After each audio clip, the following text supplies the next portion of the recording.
Hi everyone, welcome to Threadz and Fadz. Today, we'll be making a bifold wallet using old jeans. This wallet has 2 cash compartments and 4 card holders. It's perfect for personal use or as a gift idea. Let's dive in. First, cut out the jeans waistband.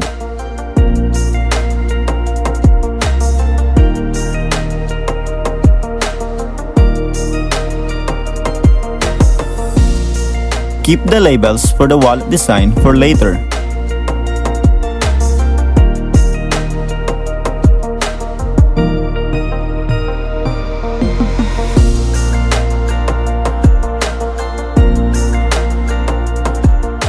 Now that we've cut the fabrics, let's proceed to the next step.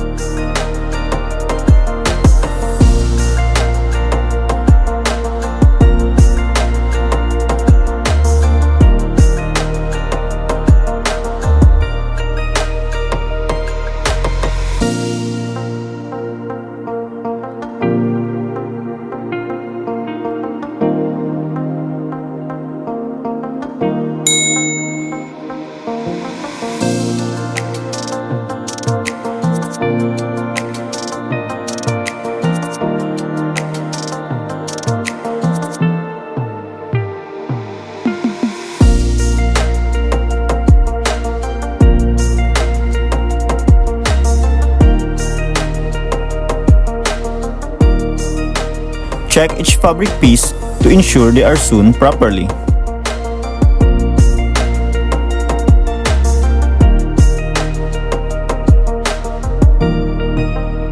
Now, let's create the card holders or card pockets.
After creating the card pockets, we can now stack the pieces together for the final stitching.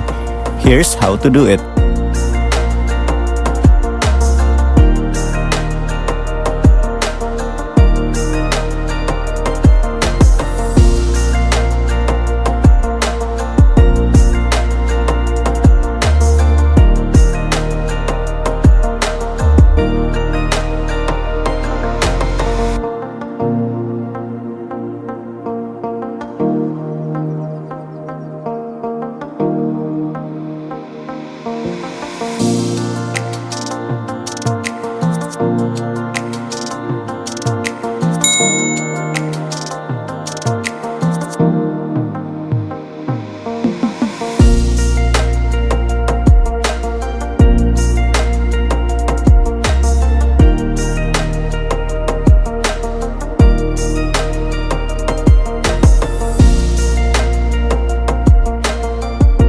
And for the finishing touch, add a jeans label to the front of the wallet.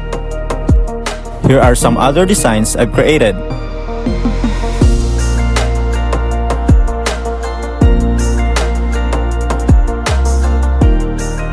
Here's the finished Bifold wallet ready for use.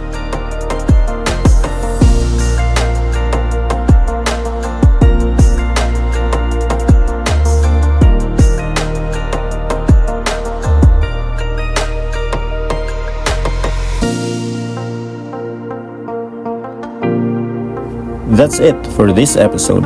If you loved it, hit like and share it with your friends. Don't forget to subscribe and comment down below. See you in the next one.